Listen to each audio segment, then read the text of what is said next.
HIC 132 C 3 পৰা 1206 লৈ ভাৰতৰ ইতিহাসৰ ইউনিট নম্বৰ 13 ভূমি ৰাজহুৱা প্ৰণালী আৰু কৃষি সম্পৰ্কে 7 পৰা 1200 চি লৈ আলোচনা কৰিম। তাৰ আমি প্ৰথম অংশটো আজি আলোচনা কৰিম। এই পাঠটো পঢ়াৰ আগতে আমি আলোচনা কৰাৰ আগতে ইয়াৰ কিছুমান জানিব পাৰিম পাঠটোৰ জৰিয়তে, আৰু সেই বিষয়সমূহ ইয়াৰ ভিতৰত অন্তৰ্ভুক্ত আছে, আৰু সেইখিনিক আমি উদ্দেশ্য হিচাপে আগত ৰাখি আমাৰ পাঠটো আগবঢ়াই আমি নিবলৈ যত্ন কৰিম। তো উদ্দেশ্যবিলাকৰ বিষয়ে ভিতৰত যদি আমি চাবলৈ যাওঁ, আমি বিশেষকৈ প্ৰাৰম্ভিক মধ্যযুগীয় ভাৰত বুজিবলৈ যদি যাওঁ আমি, তেতিয়াহ'লে আমি সক্ষম হ'ম 7 পৰা 1200 চিৰ ভূমি ৰাজহ আৰু কৃষি সম্পৰ্কৰ অধ্যয়নৰ জৰিয়তে। তো সেই সময়ৰ ভূমি ৰাজহ আৰু কৃষিৰ কি সম্পৰ্ক আছিল তাৰ অধ্যয়নৰ জৰিয়তে আমি প্ৰাৰম্ভিক মধ্যযুগৰ ভাৰতৰ ব্যৱস্থা, আৰ্থ সামাজিক ব্যৱস্থাই হওক বা পলিটিকেল কণ্ডিশ্যনছেই হওক বা অন্যান্য ব্যৱস্থাৰ বিষয়ে আমি জানিব পাৰিম। তো এই কথাখিনি আমি জানিব যোৱাৰ আগতে আমি এটা কথা মনত ৰাখিব লাগে যে আমি CE মানে আচলতে কি, সেই কথাখিনিও এবাৰ মই মনলৈ আহিছে যেতিয়া আমি অনুবাদ দিয়াটো উচিত। তো BC আগতে আমি BC লিখিছিলোঁ, তাৰপিছত আমি ADও লিখোঁ, কিন্তু আমি Cও লিখোঁ। তো C বুলি কোৱাৰ লগে লগে হ'ল আমাৰ কমন এৰা। কমন এৰা যীশুখ্ৰীষ্ট জন্মৰ পিছৰখিনিক আমি কমন এৰা বুলি ক'ব পাৰোঁ, আৰু যীশুখ্ৰীষ্ট জন্মৰ আগত আমি BCE, যিটো আমি বিফৰ কমন এৰা। তো গতিকে আমি এইখিনিত আমি এডি কথাটো যে এনডমিনি কথাটো আমি তাৰ জেগাত ৰিপ্লেচ কৰা হৈছে, আৰু সেইটোক এতিয়া আজিকালি ব্যৱহাৰ কৰা হয় BCE AMCE, অৰ্থাৎ কমন এৰা আৰু বিফৰ কমন এৰা। তো এইখিনি কথা আমি আলোচনা কৰাৰ আগতে ইতিমধ্যে মই ক'লো যে আমি বিশেষকৈ প্ৰাৰম্ভিক মধ্যযুগীয় ভাৰত বুজিবলৈ কেতিয়া সক্ষম হ'ম, যেতিয়া আমি সেই সময়ৰ ভাৰতৰ ভূমি ৰাজহ আৰু কৃষিৰ সম্পৰ্ক অধ্যয়ন কৰিম, আৰু তাৰ জৰিয়তে আমি জানিবলৈ পাৰিম। কাৰণ ভূমি ৰাজহৰ একমাত্ৰ উৎস আছিল সেই সময়ত, আৰু তাত কৃষি কাৰ্য সম্পাদন কৰা হৈছিল, আৰু সেই কৃষিৰ পৰা যিহেতু ভূমিত কৃষি হয়, তাৰ পৰা ৰাজহ বিভিন্ন প্ৰকাৰে আহৰণ কৰা হৈছিল। আৰু এই মধ্যযুগত আমি ভাৰতৰ বিভিন্ন অৱস্থাৰ বিষয়ে আমি জানিবলৈ ইয়াৰ জৰিয়তে সক্ষম হ'ম। তো এই যিটো ইউনিট 13 নম্বৰ ইউনিট আমি পঢ়াৰ পিছত আমি তলৰ কিছুমান বিষয়ে বিতংভাৱে আমি জানিবলৈ সক্ষম হ'ম, বা জানিব পাৰিম, বা আমি বুজিব পাৰিম। বিভিন্ন বিষয় আছে তলত, সেই বিষয়ে আমি জানিব পাৰিম বা বুজিব পাৰিম। কথাটো হ'ল প্ৰথম উদ্দেশ্যৰ যদি আমি কথা ক'ব যাওঁ, প্ৰথম উদ্দেশ্যটো হ'ল ভাৰতীয় মধ্যযুগীয় ভাৰতৰ ভূমি আৰু সংশ্লিষ্ট ভূমিৰ গুৰুত্ব। তো সেই সময়ত তাৰ মাটি, যাক আমি ভূমি লেণ্ড বুলি কওঁ, ভূমি আৰু তাৰ যিবিলাক সম্পদ, তাৰ লগত এছ'চিয়েটেড জড়িত যিবিলাক সম্পদ আছে, ৰিচোৰ্চ আছে, সেইবিলাকৰ বিষয়ে আমি ভাৰতত এই মধ্যযুগত আমি সেই বিষয়ে আমি জানিবলৈ, তাত যিটো গুৰুত্ব সেই বিষয়ে জানো। কাৰণ সম্পদৰ প্ৰতি গুৰুত্ব আছে, বা ভূমিয়ে বিভিন্ন ধৰণৰ ভূমি আছে, উৰ্বৰ অনুৰ্বৰ বা মধ্যমীয়া ধৰণৰ বিভিন্ন ধৰণৰ তাৰ ভূমি আছে। গতিকে সেই অনুপাতে ভূমিৰ খাজনা বা ভূমিৰ উৎপাদন, ঠিক তেনেকে সম্পদ যি ৰাজ্যত বা যি অঞ্চলত সম্পদ বেছিকে থাকিব, প্ৰাকৃতিক সম্পদ হওক বা অন্যান্য সম্পদ হওক, মিলিব বিচাৰে, কাৰণ তাৰ পৰা উৎপাদন বেছি হয়, আৰু লগতে তাত অৰ্থনৈতিকভাৱে তেওঁলোকে লাভান্বিত হ'ব পাৰে। কিহৰ কাৰণে? তাত কৃষি উৎপাদনো বেছি হয়, আৰু লগতে তাত যিবিলাক ৰিচোৰ্চেছ আছে, সম্পদবিলাক গছ গছনি আদি কৰি, তাত প্ৰাকৃতিক সম্পদ শিল বালিৰ পৰা আৰম্ভ কৰি আমি যদি খনিৰ কথা ক'ব যাওঁ, বিভিন্ন ধৰণৰ নেচাৰেল ৰিচোৰ্চ আছে, সেইবিলাকৰ পৰা তেওঁলোকে বিভিন্ন প্ৰকাৰে ৰাজহ আদায় কৰিব পাৰে। গতিকে সেই অঞ্চলৰ বিষয়ে আমি জানিব পাৰিম, আৰু তাৰ গুৰুত্ব, যিহেতু তাত সেইবিলাক যদি থকা অঞ্চল হয়, নিশ্চয়কৈ তাৰ অধিক গুৰুত্ব থাকিব। আৰু যিবিলাক অঞ্চলত কৃষিও ঠিক ভালদৰে নহয়, অনুৰ্বৰ হয়, বা বিভিন্ন সম্পদো তেনেকে নাথাকে, সেইবিলাকৰ গুৰুত্ব কম থাকে। আৰু সেইবিলাক অঞ্চল সেই সময়ত মধ্যযুগৰ ভাৰতত বিভিন্ন শাসকসকলে কম গুৰুত্ব দিয়া দেখিবলৈ পোৱা যায়। তাৰপিছত যদি আমি উদ্দেশ্যটোৰ বিষয়ে আমি আলোচনা কৰিব যাওঁ, ভূমি অনুদান প্ৰণালীৰ লক্ষ্য, কালক্ৰম আৰু সম্প্ৰসাৰণ, অৰ্থাৎ aims, chronology and expansion of the land grant system. য'ত এইমছ, যিটো আমাৰ লক্ষ্য, বা ভূমি অনুদান প্ৰণালী, কেনেধৰণে ভূমিবিলাক কেনেধৰণে অনুদান দিয়া হয়, গ্ৰাণ্ট দিয়া হয়, আৰু তাৰ যিটো ক্ৰনলজি, যিটো পৰ্যায়ক্ৰম আৰু সম্প্ৰসাৰণ, কেনেধৰণে তাক সম্প্ৰসাৰণ কৰা হৈছিল। কাৰণ ভূমিৰ ওপৰতে সকলোবোৰ নিৰ্ভৰ কৰিছিল। গতিকে তাৰ সেই ভূমিয়ে ৰজাই হওক বা ৰজাৰ অধীনত থকা সামন্তবাদীসকলেই হওক বা অন্যান্য মুৰব্বীসকল হওক, যাৰ ওচৰত ভূমিৰ অধিকাৰ দিয়া হৈছিল ৰজাৰ পৰা, ৰাজ্যৰ পৰা, তেওঁলোকে বিভিন্ন প্ৰকাৰে তেওঁলোকৰ যিটো খাজনা, ৰাজহ, বিভিন্ন সময়ত তেওঁলোকে বিভিন্ন লক্ষ্য বান্ধি লৈছিল আৰু সেইবিলাক তেওঁলোকে আহৰণ কৰিবলৈ বিভিন্ন প্ৰকাৰে যত্ন কৰিছিল। তাৰপিছত যদি আমি আগবাঢ়ো পিছৰ উদ্দেশ্যটোলৈকে, কাৰণ এই উদ্দেশ্যকেইটাৰ ওপৰত নিৰ্ভৰ কৰি গতিকে আমাৰ পাঠটো বৰ্তি থাকিব, পাঠটোৰ বিষয়ে আমি জানিব পাৰিম উদ্দেশ্যকেইটা আগত ৰাখি। তো ভূমিৰ অধিকাৰ, বিকাশ আৰু প্ৰকৃতি। যে ভূমিৰ অধিকাৰ, growth and nature of rights to land. ভূমিৰ অধিকাৰ কাৰ হাতত থাকিব, কোনে পাব, আৰু তাৰ নেচাৰ, তাৰ প্ৰকৃতি কি, কেনেধৰণৰ ভূমিত কেনেধৰণৰ অধিকাৰ কাক দিয়া হ'ব, বা এই কেনেধৰণে তাক বিকশিত কৰি তোলা হ'ব, এই যে growth and nature of rights to land, তাৰ কেনেধৰণে হেৰি হ'ব, সেইখিনি আমি নিশ্চয়কৈ এই পাঠ্য অধ্যয়নৰ জৰিয়তে আমি জানিব পাৰিম।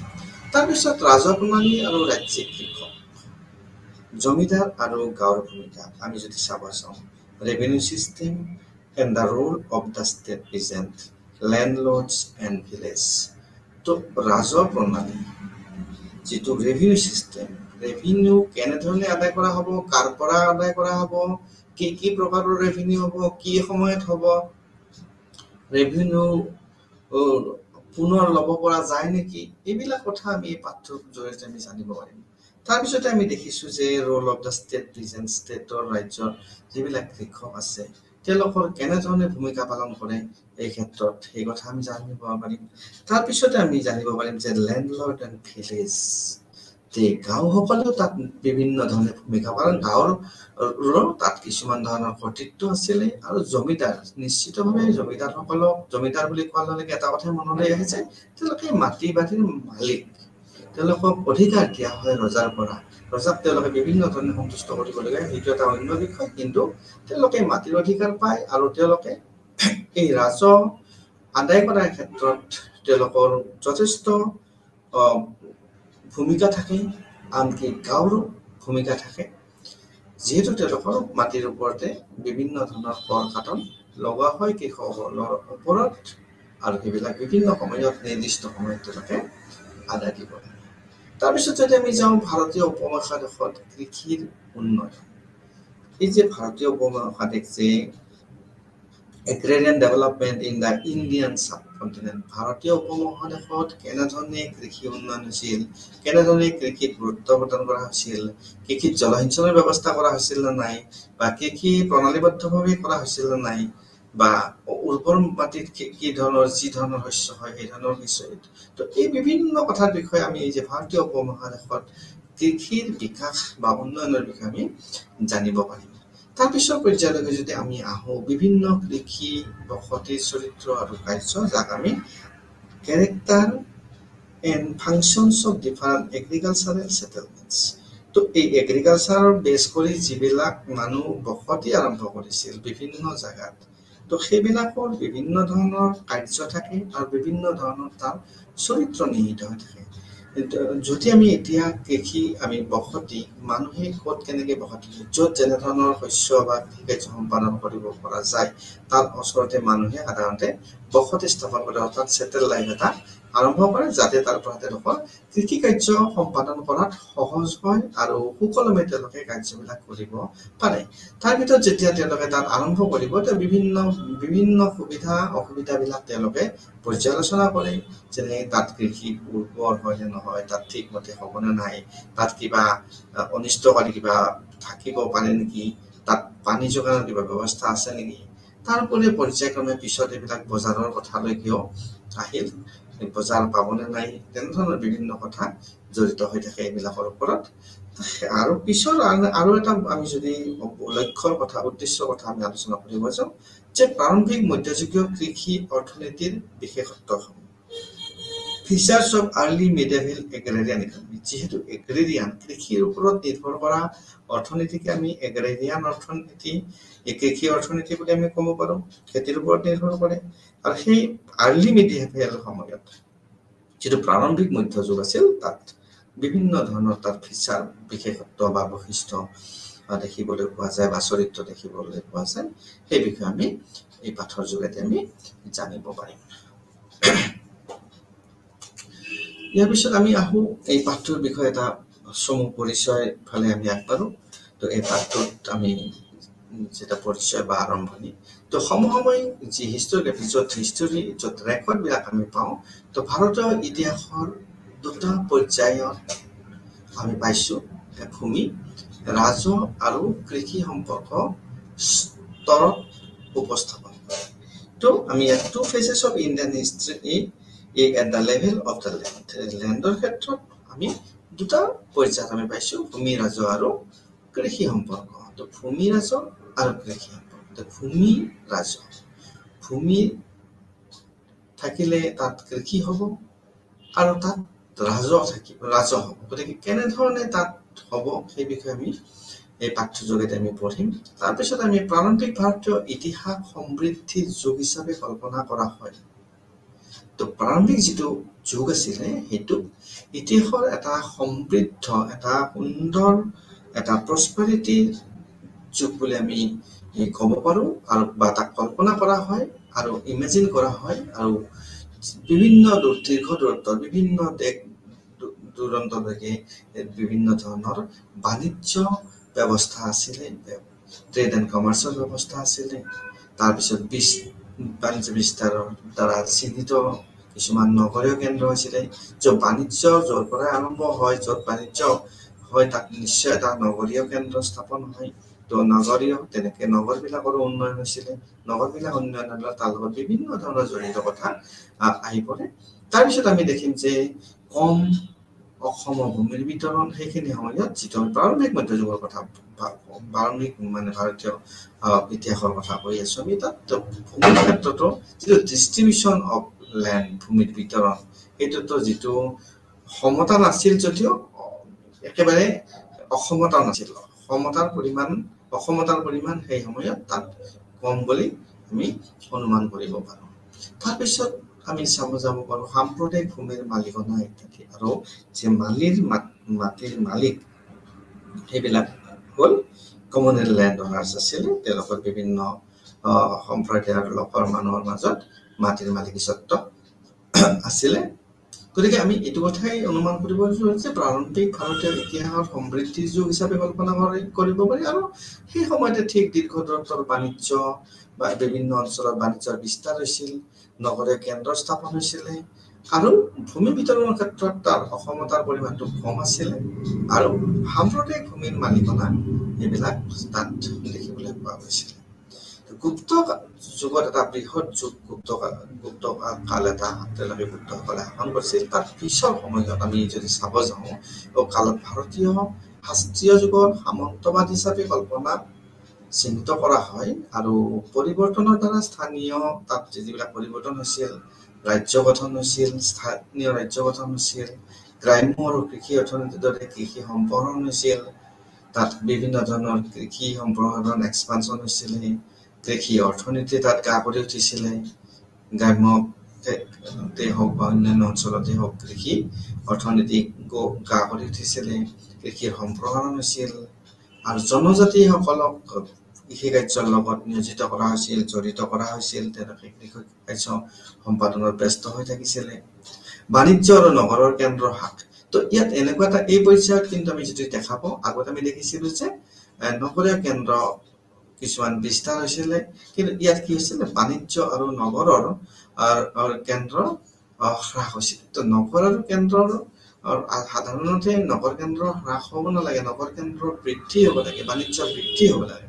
কিন্তু সেই সময়ত এটা কথা মোৰ মনলৈকে আহিছে যে অধ্যয়নৰ পৰা গম পাইছোঁ যে ৰজাসকলে বা সামন্তবাদীসকলে তেওঁলোকৰ অঞ্চলত যদি বাহিৰৰ পৰা ব্যৱসায় বাণিজ্য কৰিব লাগিছিল তেওঁলোকৰ কলকাতাতো বেলেগ ধৰণৰ আছিলে আৰু স্থানীয় মানুহৰ কলকাতাৰ হিচাপটো বেলেগ আছিল আৰু আন এটা কথা আহিছে যে তেওঁলোকে সেই সময়ত গ্ৰাম্য অৰ্থনীতিৰ ওপৰত গুৰুত্ব দিছিল আৰু ঠিক তেনেকে গ্ৰাম্য অৰ্থনীতিয়ে বিকাশ লাভ কৰিছিলে আৰু নগৰ কেন্দ্ৰবিলাক লাহে লাহে হ্ৰাস পাবলৈ আৰম্ভ কৰিছিলে। ভূমিৰ অসমবিতৰণ পিছৰ পৰ্যায়ত কিন্তু ভূমিৰ অসমবিতৰণ আৰম্ভ হৈছে। লেণ্ডৰ আনইকুৱেল বা আনইভেন ডিষ্ট্ৰিবিউচনটো আৰম্ভ হৈছিলে। ভূমিৰ সম অধিকাৰ নাছিলে। তাৰপিছত আমি দেখিবলৈ পাম যে আঞ্চলিক কৃষি গাঁথনি আৰু কৃষি গাঁথনিৰ ক্ষেত্ৰত এটা অঞ্চলত বিভিন্ন এটা অঞ্চলত তাৰ এটা ষ্ট্ৰাকচাৰ এটা গঠন আৰম্ভ হৈছিলে। তাৰপিছত ব্যক্তিগত ভূমিৰ মালিকীস্বত্ব ইত্যাদি। আটাইতকৈ ডাঙৰ কথাটোৱে হ'ল যে সেই সময়ত আমি যিটো কথা ক'ব গৈছো যে উত্তৰ পৰৱৰ্তী পৰ্যায়ৰ কথা আমি ক'ব গৈছো য'ত ব্যক্তিগত ভূমিৰ মালিকীস্বত্ব তাত লাভ কৰিছিলে ব্যক্তিসকলে, অৰ্থাৎ ইণ্ডিভিজুৱেল কোনো মানুহে, য'ত আমি প্ৰাইভেট লেণ্ড অনাৰশ্বিপৰ কথা ক'ব পাৰো যে ব্যক্তিগত ভূমিৰ মালিকীস্বত্ব সেই সময়তে আৰম্ভ হৈছিল। অৰ্থাৎ এজন ব্যক্তিয়ে ভূমিৰ মালিক হ'ব পাৰিছিলে। ভূমিৰ মালিক এজন ব্যক্তি যদি হ'ব পাৰে তাত বহুত কথাই জড়িত হৈ থাকে, কাৰণ তেওঁ সেই যি ভূমি থাকিব তেওঁ নিজৰ লগত ৰাখিব পাৰে, তেওঁ আনকো ভাড়া হিচাপে দিব পাৰে বা অন্যান্য পৰ্যায়ত তেওঁ ঠেলি লৈ যাব পাৰে আৰু তাৰ পৰা যিটো ৰাজহ হ'ব তেওঁ সেইটো আদায় কৰিব পাৰে। প্ৰাৰম্ভিক মধ্যযুগীয় কৃষিৰ যিটো কাৰ্যকলাপ আছিল সেইটো একত্ৰীকৰণৰ সৈতে আৰম্ভ হৈছিল আৰু একত্ৰীকৰণ কৰা হৈছিল, তাক ইউনিফাইড কৰা হৈছিল আৰু তাত এটা আদৰ্শ ব্ৰাহ্মণীয় আদৰ্শ গা কৰি উঠিছিলে আৰু গাঁথনি আৰু প্ৰতিষ্ঠানৰ দ্বাৰা তাত ব্ৰাহ্মণীয় গাঁথনি আৰু বিভিন্ন প্ৰতিষ্ঠানৰ দ্বাৰা সেইবিলাক ৰাজ্যত অনুপ্ৰাণিত হৈছিল আৰু ঠিক তেনেধৰণে কৃষি কাৰ্য একত্ৰীকৰণ কৰা হৈছিল আৰু সম্পাদন কৰা হৈছিল। চি 700 পৰা 1200 চিৰ যিটো আমি গতিশীল সময়ত আমি ভূমি ৰাজহৰ গুৰুত্বপূৰ্ণ পৰিৱৰ্তন দেখা পাইছো। এইখিনি সময়ত এটা ট্ৰানজিশ্যন পিৰিয়ড আছিল, এটা খুব বিকাশৰ সময় আছিল আৰু তাত আমি বিভিন্ন ধৰণৰ পৰিৱৰ্তন দেখিবলৈ পাইছো। আৰু ভাৰতীয় ৰাজনীতিৰ এই পৰিৱৰ্তন আৰু সম্প্ৰসাৰণৰ ফলত যিটো ৰাজনীতিৰ পৰিৱৰ্তন হৈছিল, ভাৰতীয় ৰাজনীতিৰ পৰিৱৰ্তন হৈছিল আৰু সম্প্ৰসাৰণ হৈছিল, তাৰ ফলত কৃষি কাৰ্য বিশেষভাৱে সম্প্ৰসাৰিত হৈছিল।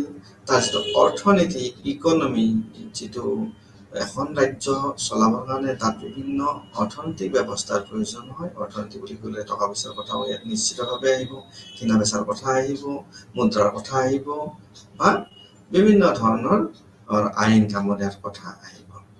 তো আৰু সংস্কৃতি, তো তাৰ সেই সময়তে যিটো সাংস্কৃতিক বিকাশ দিশ আছিল, সাংস্কৃতিকভাৱেও সেই পৰিৱৰ্তন সম্পন্ন হৈছিলে, যাক আন্তঃ সম্পৰ্কিত হিচাপে অধ্যয়ন কৰিব লাগিব আৰু ইটোৰ লগত সিটো ওতঃপ্ৰোতভাৱে জড়িত আছে। কৃষি কাৰ্যৰ লগত তাৰ অৰ্থনীতি, তাৰ সংস্কৃতি, তাৰ ৰাজনীতি সকলোবিলাক জড়িত হৈ থাকে এই সকলো ক্ষেত্ৰতে। তাৰপিছত আমি এতিয়া চাব পাৰো যে প্ৰাক মুছলিম ভাৰতে প্ৰাচীন ভাৰততকৈ সেই অঞ্চল গঠনৰ ফলত উচ্চ স্তৰৰ বিৱৰণ জটিলতা স্পৰ্শ কৰিছিল। তো মুছলমানসকলে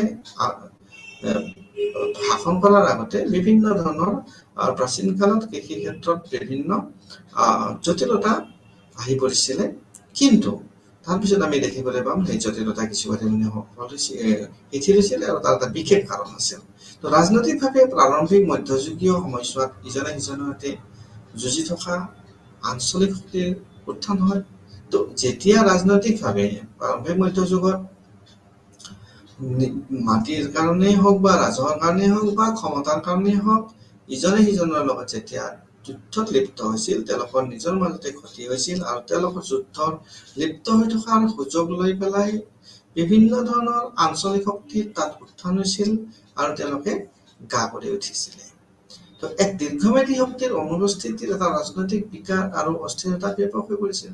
নিশ্চিতভাৱে যদি দীৰ্ঘম্যাদী শক্তি একোটা নাথাকে, অনুপস্থিত হৈ থাকে, তো তাৰ ৰাজনৈতিক বিকাশৰ ক্ষেত্ৰত বিভিন্ন অস্থিৰতা আহি পৰিব, বিভিন্ন সমস্যা আহি পৰিব, কাৰণ তাক নিয়ন্ত্ৰণ কৰিবলৈ এটা পৰিকল্পিত বা সংঘবদ্ধ প্ৰচেষ্টাৰ প্ৰয়োজন হয়। তাক একত্ৰীকৰণ কৰি ৰাখিব লাগিব, তাৰ মানুহৰ সুখ দুখৰ কথাৰ লগত জড়িত হৈ থাকিব। গতিকে দীৰ্ঘম্যাদী যদি শক্তি এটা নাথাকে, তেতিয়া নিশ্চিতভাৱে ৰাজনৈতিক শক্তি এটা নাথাকে, তাত বিভিন্ন সেই ৰাজ্যত বিভিন্ন অস্থিৰতা আহি পৰিব। যদি আমি পজিটিভলি চাব যাওঁ, ইতিবাচকভাৱে চাব যাওঁ, সৰু ৰাজ্যবোৰে ৰাজ্যৰ স্থানীয় সম্পদৰ আধাৰ ব্যৱহাৰ কৰিছিল আৰু তেওঁলোকে বিভিন্ন অঞ্চলত তেওঁলোকৰ নিজৰ কৰ্ম কাৰ্য তেওঁলোকে আগবঢ়াই নিবলৈ সক্ষম হৈছিল, কাৰণ তেওঁলোকৰ তেনেধৰণৰ প্ৰতিদ্বন্দ্বিতাত ব্যস্ত হৈ থকা নাছিল। গতিকে তেওঁলোকে কামৰ লগত নিজৰ মনোনিৱেশ কৰিছিলে। তাৰপিছত আমি চাব যাওঁ যে কৃষক য'ত বসতি স্থাপন কৰে, য'ত বাস কৰে, মুখ্য আৰু ডাঙৰ ৰাজ্য প্ৰণালী ইজনে সিজনৰ ভিতৰত তেওঁলোকে তাত কমিউনিকেশ্যন বা যোগাযোগ এটা কৰিছিলে আৰু সেই অনুসৰি বিভিন্ন ধৰণৰ তাত পৰিৱৰ্তন পৰিস্ফুট হৈ পৰিছিল। তো 600 পৰা ভূমি অনুদানৰ বৰ্ধিত সংখ্যা ইয়াৰ বাবে এটা মাধ্যম হৈ পৰিছিল আৰু কৰ্মশক্তি বা ধনৰ বিকশিত তাত বিভিন্ন ধৰণৰ অভাৱ আছিল আৰু তাৰ ক্ষেত্ৰত সম্প্ৰসাৰণ আছিল। ইয়াৰ পিছতে কেইবাজনো মাৰ্ক্সবাদী বুৰঞ্জীবিদে বিভিন্ন ধৰণৰ মত আগবঢ়াইছিল এই ক্ষেত্ৰত। তো আৰ্থ সামাজিক আৰু ৰাজনৈতিক ক্ষেত্ৰত যথেষ্ট পৰিৱৰ্তনৰ ওপৰত গুৰুত্ব আৰোপ কৰা হৈছিল যে আৰ্থ সামাজিক ছ'চিঅ' ইকনমিক অৰ্থনৈতিক অৱস্থা আৰু সামাজিক অৱস্থা দুটা ওতঃপ্ৰোতভাৱে জড়িত হৈ থাকে। অৰ্থনৈতিক অৱস্থা যদি মানুহৰ উন্নত নহয় তেতিয়াহ'লে নিশ্চিতভাৱে তেওঁলোকৰ সামাজিক অৱস্থাতো প্ৰভাৱ পৰিব।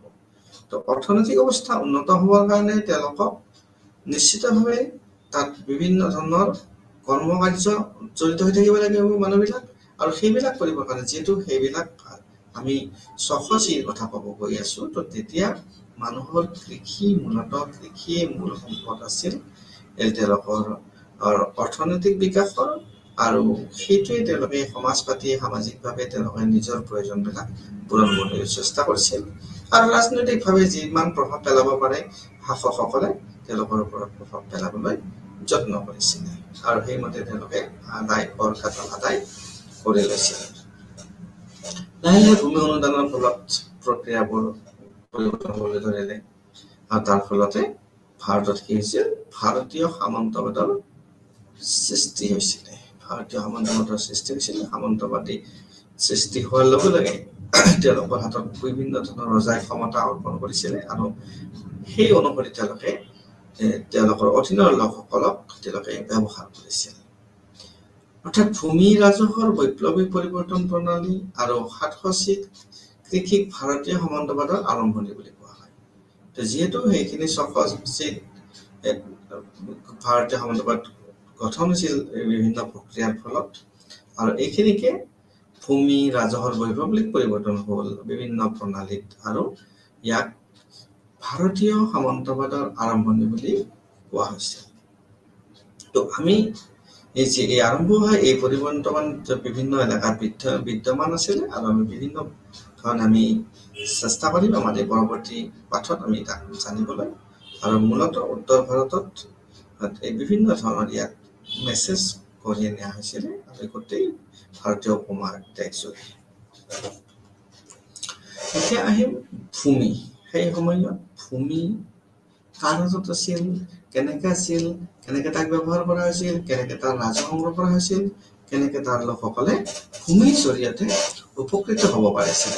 ভূমি বুলি কোৱাৰ লগে লেণ্ডৰ কথা আহিব। এটা লেণ্ড অতি প্ৰয়োজনীয় এটা ব্যৱস্থা আছিলে, গতিকে আমি লেণ্ডৰ কথা আমি ক'বই লাগিব। তো ভূমি আৰু সংশ্লিষ্ট অধিকাৰবোৰৰ মাজত থকা প্ৰায় সকলো কাৰ্যকলাপৰ কেন্দ্ৰ হৈ পৰিছিল ভূমি আৰু সংশ্লিষ্ট অধিকাৰবোৰৰ মাজত থকা। ভূমি বুলি কোৱাৰ লগে land and associated rights become the center of almost all activities in between human and human. তো ভূমি আৰু সংশ্লিষ্ট অধিকাৰবোৰৰ মাজত থকা প্ৰায় সকলো কাৰ্যকলাপৰ কেন্দ্ৰ হৈ পৰিছিল। তো ভূমি আৰু ইয়াৰ লগত থকা অধিকাৰ, ভূমি বুলি কোৱাৰ লগে মাটিৰ কথা আহিব।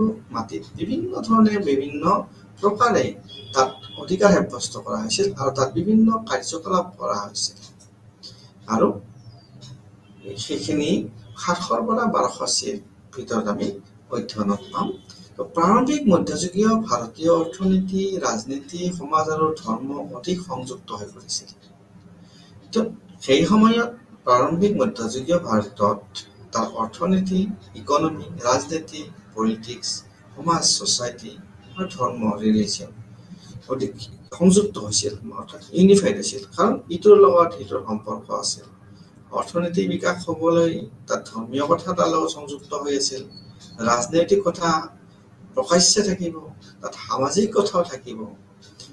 গতিকে এই চাৰিটা বস্তুৱে অতি প্ৰয়োজনীয় আৰু গুৰুত্বপূৰ্ণভাৱে ইটোৱে সিটোৰ লগত সংযুক্ত হৈ আছিল, আৰু ভূমি আৰু ইয়াৰ সম্পদৰ ওপৰত নিৰ্ভৰ কৰিছিল, যেতিয়ালৈকে মুছলমান সাম্ৰাজ্য স্থাপন হৈছিল, যি বৃহৎ পৰিমাণৰ নগদ ধন প্ৰয়োগ কৰিছিল। কিন্তু ইয়াত আমি এটা দেখিবলৈ পালোঁ যে মুছলমান সাম্ৰাজ্য যেতিয়াৰ স্থাপন হ'ল, তেতিয়া তাত নগদ ধনৰ প্ৰচলন আৰম্ভ হ'ল।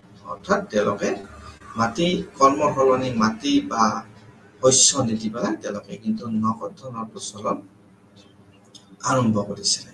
গতিকে আমি বাৰ্টাৰ ইকনমি বুলি বা এক্সচেঞ্জ ইকনমি বুলি যাক আমি কৈছিলোঁ, তাৰ পৰা ক্ৰমান্বয়ে কিন্তু মানি ইকনমিলৈকে, অৰ্থনীতিলৈকে পৰিৱৰ্তন হোৱা আমি ইয়াত দেখিবলৈ পাওঁ, কাৰণ তেওঁলোকে নগদ ধন পৰিশোধ কৰাৰ ব্যৱস্থা কৰিছিল।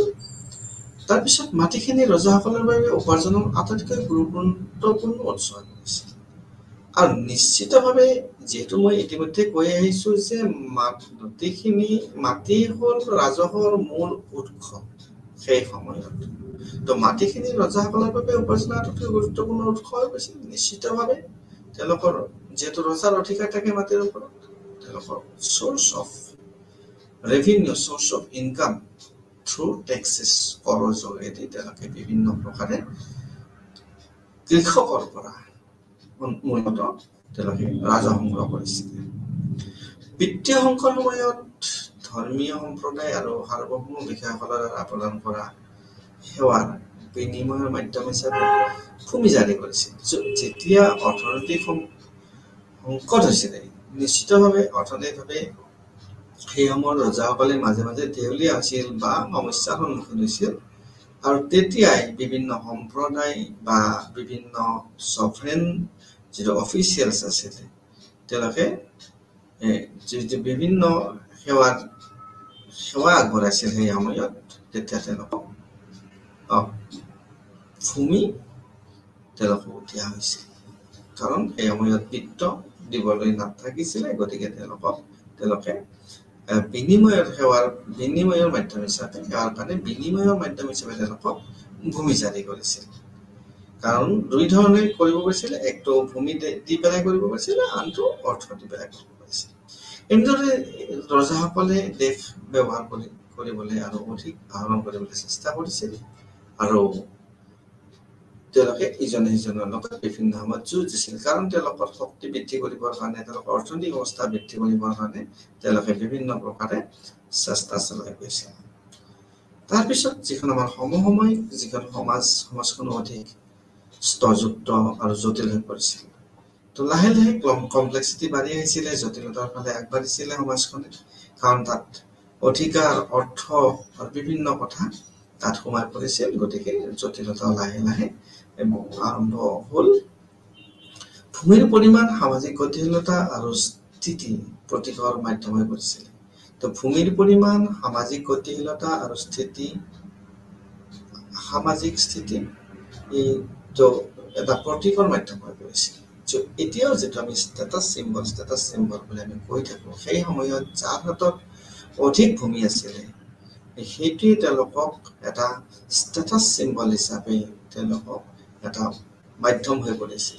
কাৰণ ভূমি বেছি থকা মানে তেওঁ ৰাজহ বেছিকৈ পাব, তেওঁৰ অৰ্থ বেছিকৈ থাকিব, তাৰ ফলত তেওঁৰ ক্ষমতা বেছিকৈ থাকিব, আৰু তেওঁলোকে সুচল জীৱন যাপন কৰিবলৈ সক্ষম হ'ব। গতিকে ভূমিয়েই হ'ল সকলো।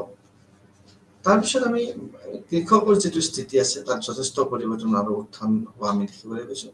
নিশ্চিতভাৱে কৃষকসকলৰ বিভিন্ন পৰিৱৰ্তন তাত পৰিস্ফুট হৈছিল, য'ত ভূমিৰ ওপৰত আধাৰিত জটিল স্তৰকৰণ, ভূমিবিলাকৰ ওপৰত বিভিন্ন ধৰণৰ স্লেবৰ সৃষ্টি কৰা হৈছিল। তাৰ ভিতৰত আমি যদি চাব যাওঁ, ধনী কৃষক, মধ্য কৃষক, দৰিদ্ৰ কৃষক, ভাগ বতৰাকাৰী আৰু ভাড়াতীয়া।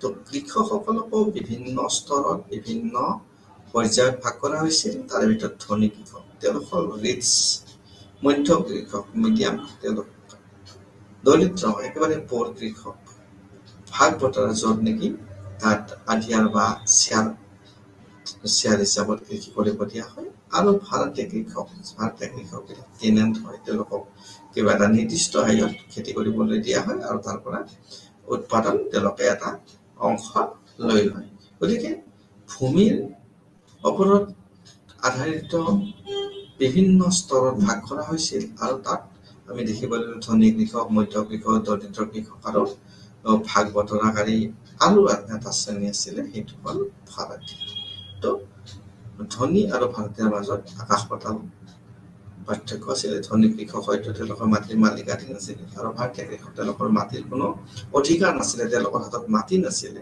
ভাৰতীয় হিচাপে কৃষি কাৰ্য সম্পাদন কৰিবলগীয়া হৈছিলে ভূমিহীন শ্ৰমিক যিবিলাক আছিলে যি কৰ্মৰত কৃষি তেওঁলোকে কৃষিত কৰ্মৰত আছিল কিন্তু তেওঁলোকৰ এটা সম্পদ আছিল আৰু সেইটো আছিলে জনসংখ্যা তেওঁলোকে জনসংখ্যা গঠন কৰিছিল আৰু এই জনসংখ্যাই ৰাজ্যৰ এক মূল্যৱান সম্পদ হৈ পৰিছিল কাৰণ কৃষি কাৰ্য হওক বা দেশৰ বিভিন্ন কাম কাজৰ কাৰণে মানুহৰ প্ৰয়োজন আৰু এই মানুহখিনি মূলতঃ ভূমিহীন কৃষকৰ পৰাই সৃষ্টি হৈছিল কাৰণ ভূমি থকা কৃষকৰ তেনেধৰণৰ বিভিন্ন পৰিকল্পনাৰে পৰিকল্পিত আছিল আৰু ভূমিহীন কৃষক যেনেকৈ আমি আজিৰ সমাজত ক'ব যাওঁ ধনী আৰু দুখীয়া আমি যদি চাব যাওঁ ধনী মানুহৰ জনসংখ্যা আৰু দুখীয়া মানুহৰ জনসংখ্যাৰ মাজত পাৰ্থক্য আছে বা জাতিগতভাৱে বা তাত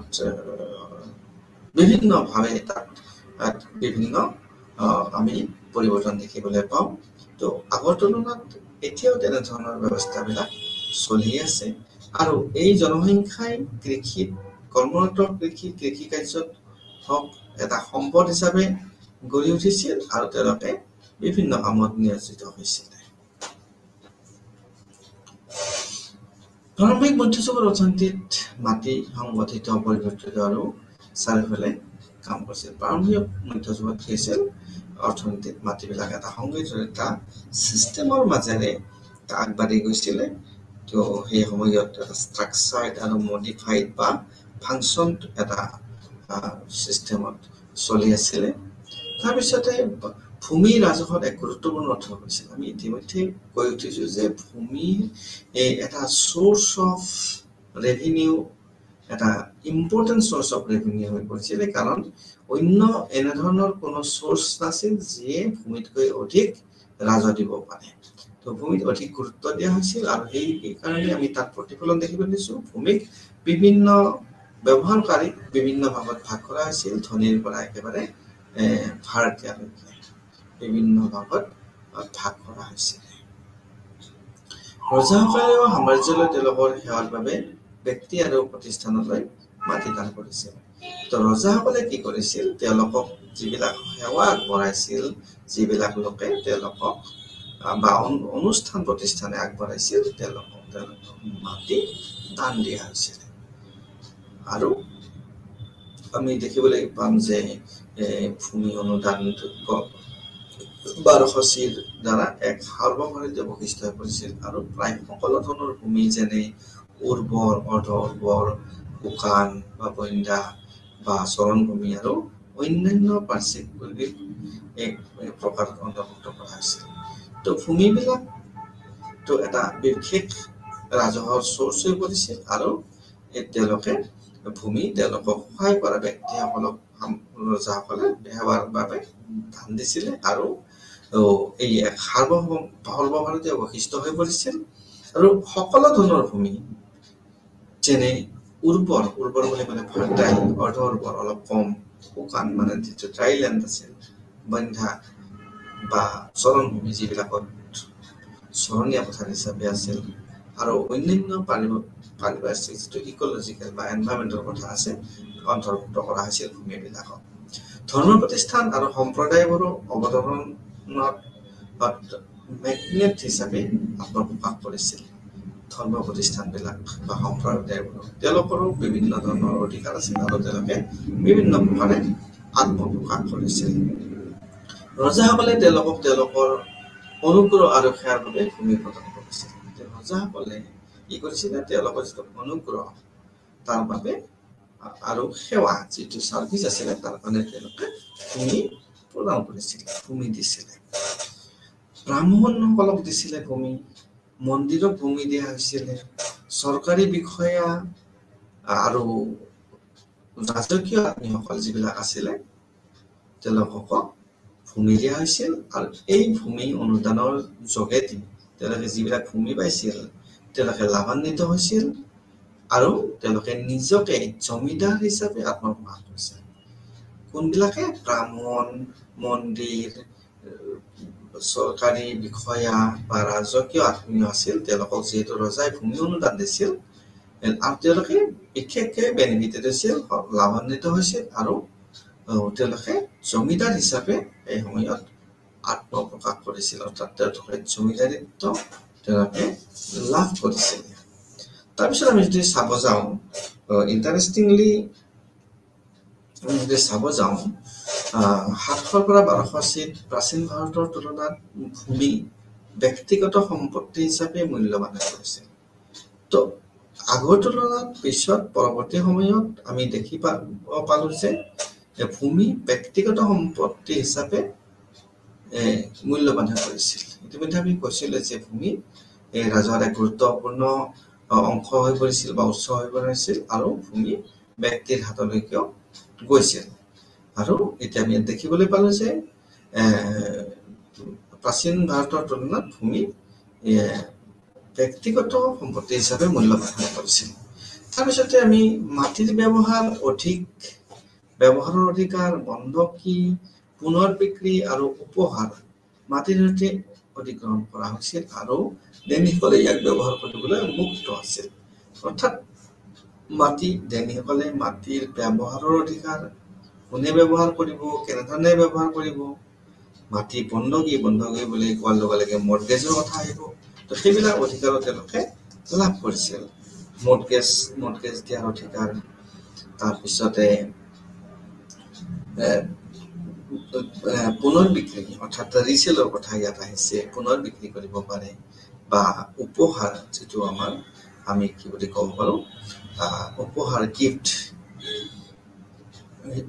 গিফ্ট হিচাপেও দিব পাৰে আৰু তেওঁলোকে অধিগ্ৰহণ কৰাৰ অধিকাৰ তেওঁলোকে পাইছিল আৰু ইয়াৰ ব্যৱহাৰ কৰিবলৈ তেওঁলোকে সম্পূৰ্ণৰূপে ফ্ৰী আছে। তো এইখিনিতে আমি দেখিলো যে চেল ৰিচেলৰ কথা আহিলে বা মৰ্টগেজৰ কথা আহিলে এইখিনি সময়তে তেনেধৰণৰ ধাৰণাও বিকশিত হৈছিল আৰু তাত প্ৰচলন হৈছিল। সম্পত্তি বিক্ৰী আৰু ক্ৰয় দ্বিতীয় শতিকাতে আৰম্ভ হোৱা বুলি কোৱা হয় আৰু ইয়াত এপিগ্ৰাফিকেল প্ৰমাণ পোৱা যায়। অৰ্থাৎ আমি এই যে 700 পৰা 1200 চিট আমি আলোচনা কৰিছো প্ৰাচীন ভাৰতৰ কথা, তো তেতিয়াই নহয় বা মধ্যযুগৰ কথা তেতিয়াই নহয়, তাৰ আগতো অৰ্থাৎ দ্বিতীয় শতিকাতো মাটিৰ ক্ৰয় বিক্ৰয় হোৱাৰ প্ৰমাণ পোৱা যায়। তো আমি যদি চাওঁ, ফৰ্চুনেটলি আমি যদি চাব যাওঁ, সৌভাগ্যক্ৰমে আমি গুপ্তৰ পিছৰ চোলা কালৰ কেইবাটাও ভূমি বিক্ৰীৰ ৰেকৰ্ড আমি পাবলৈ সক্ষম হওঁ। চোলাকলে সময়ত অৰ্থাৎ গুপ্ত শাসনৰ পিছত ভূমি বিক্ৰী কৰা বিভিন্ন ৰেকৰ্ড উদ্ধাৰ হৈছে বা তাৰ পৰা এইটো অনুমান কৰিব পৰা যায় যে 700 পৰা 1200 চিৰ ভিতৰতে যে মাটি অধিকাৰ বন্ধকী বা পুনৰ বিক্ৰী বা উপহাৰ এনেকুৱা কথা নাছিলে। আমি এইটো ইয়াৰ পৰা পাব পাৰো যে তেতিয়াও মাটি কিন্তু বিক্ৰী কৰা হৈছিল। পৰ্যায়ক্ৰমে অবিকশিত এলেকাত ক্ৰমান্বয়ে কৃষকসকলৰ সৈতে স্বত্বাধিকাৰী অধিকাৰ হৈছিল যে যিবিলাক অবিকশিত অৰ্থাৎ লেছ ডেভেলপ, কম উন্নত আছিলে, সেইবিলাক জেগাতো কিন্তু লাহে লাহে আৰম্ভ হ'ল, তাতো প্ৰপাৰ্টি ৰাইটছ আৰম্ভ হ'ল আৰু মানুহবিলাক তাতো আত্মপ্ৰকাশ কৰিলে, তাত তেওঁলোকে সোমাই পৰিলে আৰু তাতো অধিকাৰ আৰম্ভ হ'ল। তাৰপিছত আমি চাম যে ভূমি অনুদান, আমি ভূমি সম্বন্ধে জানিব পাৰিলো। এতিয়া ভূমি অনুদান বুলি কোৱা হয় লেণ্ড গ্ৰেন্স পৰা বিভিন্ন বিশ্বাসৰ কথা ইয়াতে আহিব। বিশ্বাসবিলাকৰ ভিতৰত ৰিলিজিয়াছ ছেকুলাৰ কথা আহিব বা ইয়াত ইনকামৰ কথা আহিব। বিভিন্ন কথা ভূমি অনুদানৰ লগত জড়িত হৈ আছে।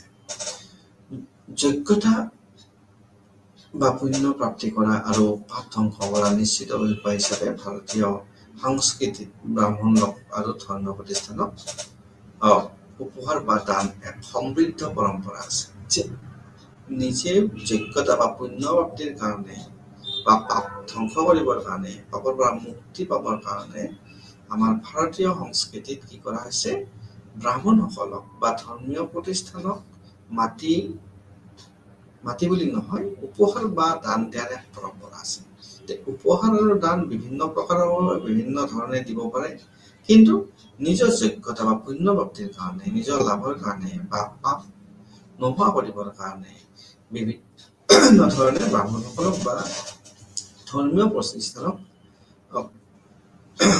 আমাৰ সংস্কৃতিত উপহাৰ বা দান এক সমৃদ্ধ পৰম্পৰা আছে। তাৰ ভিতৰত কেইবাটাও আমি উপহাৰ সামগ্ৰী আছিল বিভিন্ন ধৰণৰ। তাৰপিছত আমি খাদ্যৰ কথা ক'ব পাৰোঁ। আমি ফুড আমি তেওঁলোকক দিও আমি কি কৰিব পাৰোঁ, পাপৰ পৰা মুক্তি বা আমাৰ ধ্বংস বা পুণ্য অৰ্জন কৰিব পাৰোঁ। তেনেধৰণৰ এটা ধৰ্মীয় সাংস্কৃতিক বিশ্বাস আছিলে আমাৰ। তাৰপিছতে আজিকালি আমি শস্য দি কৰিব পাৰোঁ, যেনে ধান বা আমি সোণ দিব পাৰোঁ, মেটেল ধাতু আমি সোণ দিব পাৰোঁ, ধন অৰ্থাৎ আমি টকা পইচা দিব পাৰোঁ, মাটি আমি লেণ্ড দিব পাৰোঁ, বাগিচা দিব পাৰোঁ, আমি ঘৰ দিব পাৰোঁ, গৰু, হাল, বলদ, এই বিভিন্ন ধৰণে তেওঁলোকক এইবিলাক উপহাৰৰ সামগ্ৰী আছিল। আৰু এইবিলাক উপহাৰ সামগ্ৰী দি পেলাই বিভিন্ন প্ৰকাৰে নিজৰ পুণ্য প্ৰাপ্তিৰ বা পাপ ধ্বংসৰ চেষ্টা কৰাৰ আমাৰ সংস্কৃতিত এই তেনেধৰণৰ ব্যৱস্থা আছিলে। তো যি পৰিৱৰ্তিত অৰ্থনৈতিক পৰিস্থিতিৰ বাবে ইমান চিট জনপ্ৰিয় হৈছিল, আৰু এই চেঞ্জিং ইকনমিক কণ্ডিশ্যন অৰ্থনৈতিক পৰিস্থিতিত আমাৰ এইবিলাক ভাৰতীয় ব্যৱস্থাত ই সুন্দৰভাৱে জনপ্ৰিয় হৈ পৰিছিল। ভূমিদান ভাৰতীয় পৰম্পৰাৰ এটা অংশ আছিল। আমি জানো যে ভূমিদান ভাৰতীয় পৰম্পৰাৰ এটা অংশ আছিল, অবিচ্ছেদ্য অংশ। তো শিলালিপি আৰু ধৰ্মীয় সাহিত্যত কৃষিযোগ্য ভূমিৰ অনুদান ব্ৰাহ্মণসকলে কৰা সকলো ধৰণৰ উপহাৰৰ ভিতৰত সৰ্বশ্ৰেষ্ঠ কথা হিচাপে উল্লেখ আছে। তো শিলালিপিবোৰত লিখা আছে যে বা ধৰ্মীয় সাহিত্যত যিবিলাক কৃষিযোগ্য ভূমি আছিল, কৃষিযোগ্য ভূমি ব্ৰাহ্মণসকলক উপহাৰ হিচাপে দিয়া হৈছিল। আৰু এই উপহাৰৰ ভিতৰত ভূমিক সৰ্বশ্ৰেষ্ঠ বুলি কোৱা হৈছে, কাৰণ ভূমিদান মহাদান পুণ্যদান হয় বুলি কোৱা হৈছে। আৰু ব্ৰাহ্মণসকল বা ধৰ্মীয় প্ৰতিষ্ঠানসকলে এই উপহাৰ লাভ কৰিছিল। তাৰপিছত আমি যদি চাব যাওঁ, পৰোক্ষভাৱে সচেতন আৰু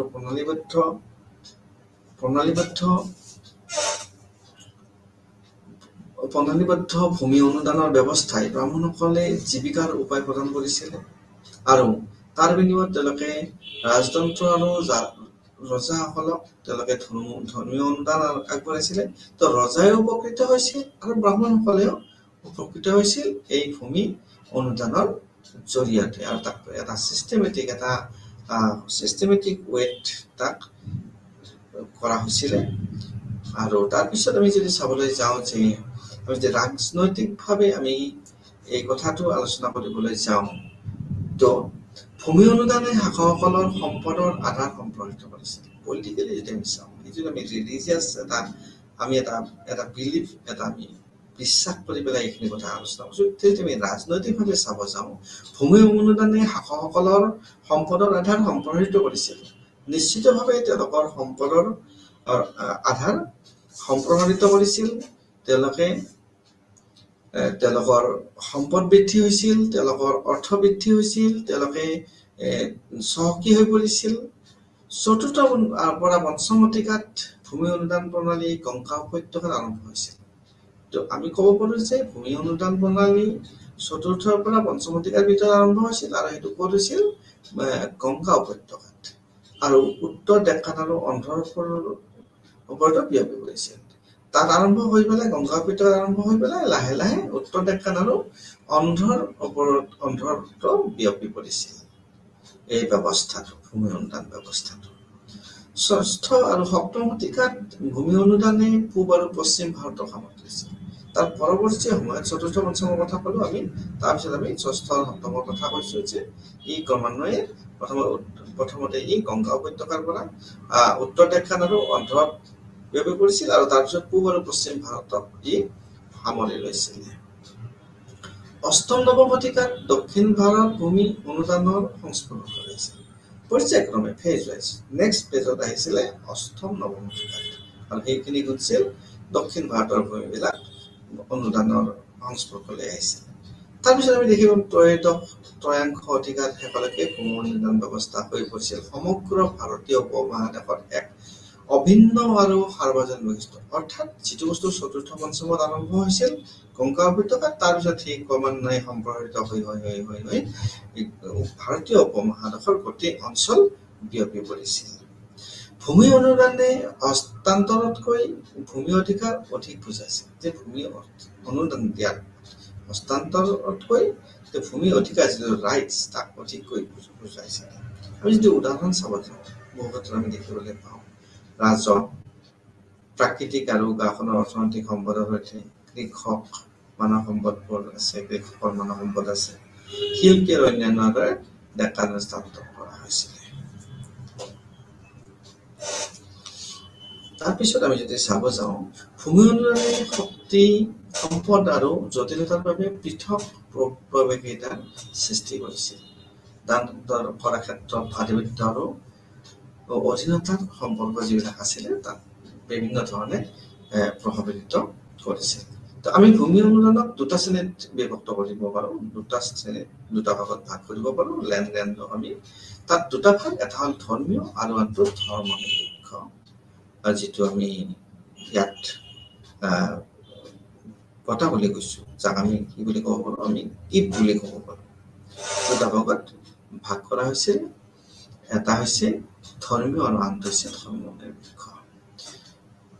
তো আধ্যাত্মিক উপহাৰ ব্ৰহ্মদেয়া, দেৱদান আৰু অগ্ৰহাৰা, মংগলম অন্তৰ্ভুক্ত আছে, যাৰ আৰম্ভ কৰা হৈছিল শাসনাধীষ্ঠ ৰাজবংশৰ দ্বাৰা আৰু পৰৱৰ্তী সময়ত প্ৰধান বিষয় আৰু তাৰ পিছত সামন্ততান্ত্ৰিক তাত অৰ্থাৎ ভূমি অনুদানক দুটা শ্ৰেণীত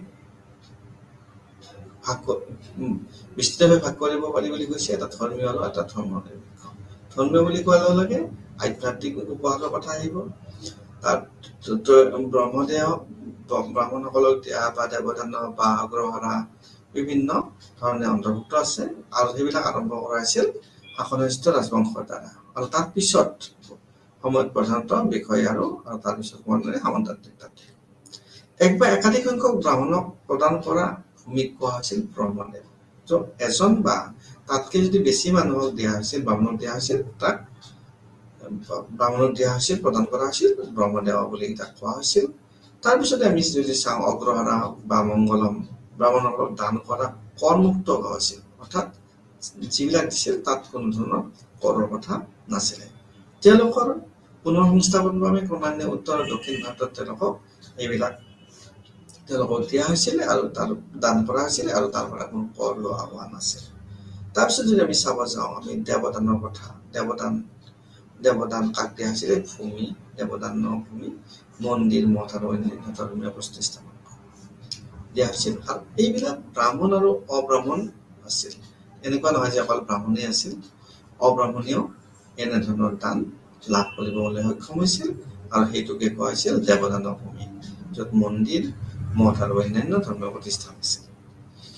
ব্ৰহ্মদেৱ আৰু মন্দিৰৰ দৰে প্ৰতিষ্ঠানবোৰে কৃষিভিত্তিৰ বিকাশ আৰু সম্প্ৰসাৰণ কৰিছিল, ৰাজ্যিক শক্তিৰ একত্ৰীকৰণ কৰিছিলে আৰু ক্ষুদ্ৰ কৃষিকৰণত তেওঁলোকে গুৰুত্ব দিছিল আৰু যিটো সামাজিক এটা ডিফাৰেঞ্চিয়েশ্যন আছিল, ছ'চিয়েল ডিফাৰেঞ্চিয়েশ্যন আছিল আৰু সেইটো তেওঁলোকে বজাই ৰাখিছিল। তো আমি ভূমি ইয়াত দেখিবলৈ পালোঁ যে বিভিন্ন ধৰণে বিভিন্ন কামৰ কাৰণে তাত গ্ৰাণ্ট দিয়া হৈছিল বিভিন্ন বিশ্বাস ইয়াত আহিছে, ৰিলিজিয়াছ কথা আহিছে, সেকুলাৰ কথা আহিছে। তাৰপিছত আমি ইনকামৰ কথা আমি ইয়াতে দেখিবলৈ আমি পাম। ধৰ্মনিৰপেক্ষ উদ্দেশ্যৰ বাবে ৭ম শতিকাৰ পৰা ধৰ্মনিৰপেক্ষ প্ৰশাসনত ৰজাক সহায় কৰি থকা বিষয় আৰু ৰাজকীয় আত্মীয়সকলক আৰু প্ৰতিৰক্ষা অনুদান দিয়া হৈছিল। প্ৰতিৰক্ষা ব্যৱস্থা ধৰ্মীয় ৰাজকীয় আত্মীয় বা বিষয়া বা প্ৰশাসনত সহায় কৰা বিভিন্ন ব্যক্তিক ৭ম শতিকাত ভূমিৰ দান দিয়া হৈছিল। তাৰপিছতে আমি চাওঁ যদি মন্ত্ৰী বা আত্মীয় সামৰিক বাহিনীৰ কামাণ্ডাৰ যিবিলাক আছিল আৰু অন্যান্য সকল আছিল যে তেওঁলোকক দশমৰ পৰা দ্বাদশ শতিকাৰ ভিতৰত বিভিন্ন ধৰণে পুৰস্কাৰ দিয়া হৈছিল আৰু সেইবিলাক অঞ্চল আছিল তামিলনাডু, বেংগল, বিহাৰ, গুজৰাট, ৰাজস্থান, আনকি অসমৰ কথাও উল্লেখ আছে। ইয়াতে অসমতো তেনেধৰণৰ ব্যৱস্থাই চলিছিল। মন্ত্ৰী বা আত্মীয় বা সামৰিক বাহিনীৰ কামাণ্ডাৰ আৰু অন্যান্য ব্যক্তি আছে, তেওঁলোকক বিভিন্ন ধৰণে পুৰস্কাৰ দিয়া হৈছিল এই দশম আৰু দ্বাদশ শতিকাৰ ভিতৰত। আৰু তাৰে ভিতৰত আমি যদি চাব যাওঁ তামিলনাডু, বেংগল, বিহাৰ, গুজৰাট, ৰাজস্থান, অসম আৰু উৰিষ্যাৰ কথা আমি ইয়াত উল্লেখ কৰিব পাৰোঁ। এইবিলাক ৰাজ্য তাৰ ভিতৰত অন্তৰ্ভুক্ত আছে। তো বিষয়াসকলে উপাৰ্জন যিবিলাক কৰিছিল তেওঁলোকে ভোগো কৰিছিল বিভিন্ন ধৰণে তেওঁলোকে ভোগ কৰিছিল। তেওঁলোকৰ ভূমি অনুদান আৰু শুল্ক নিৰ্বিশেষে তেওঁলোকে এই কৰ লৈছিলে আৰু এইবিলাক তেওঁলোকে তাক বৰ্তাই ৰাখিছিলে। আৰু এইটো এটা গুৰুত্বপূৰ্ণ বিষয় আছিল, কিয়নো ব্ৰাহ্মণৰ বাহিৰে আন এক জমিদাৰ শ্ৰেণীৰ সৃষ্টি হৈছিল। তো ইয়াত এই যে বিভিন্ন ধৰণৰ দান বৰঙণি দিয়া ব্যক্তিবিলাক আৱিৰ্ভাৱ হৈছিলে আৰু তাৰ ফলত অকল যে ব্ৰাহ্মণেই ইয়াত জমিদাৰিত্ব কৰিছিল তেনেকুৱা নহয়, আৰু এটা বেলেগ শ্ৰেণীৰো সৃষ্টি হৈছিল। কাৰণ বিভিন্ন বিষয়া আছিলে বা মন্ত্ৰীৰ আত্মীয় আছিল বা সামৰিক বাহিনীৰ কামাণ্ডাৰসকল আছিল, আৰু তেওঁলোকে বিভিন্ন সময়ত তেওঁলোকৰ অধিকাৰ সাব্যস্ত কৰিবলৈ সম্ভৱ হৈছিল। এইবিলাক যে আমি বৰ্ণনা কৰিলোঁ ইতিমধ্যে, বিশেষকৈ গুৰুত্বপূৰ্ণ ভৌগোলিক কাৰক বা পাৰিপাৰ্শ্বিক কাৰণত তাত আঞ্চলিক তাৰতম্য আছিল।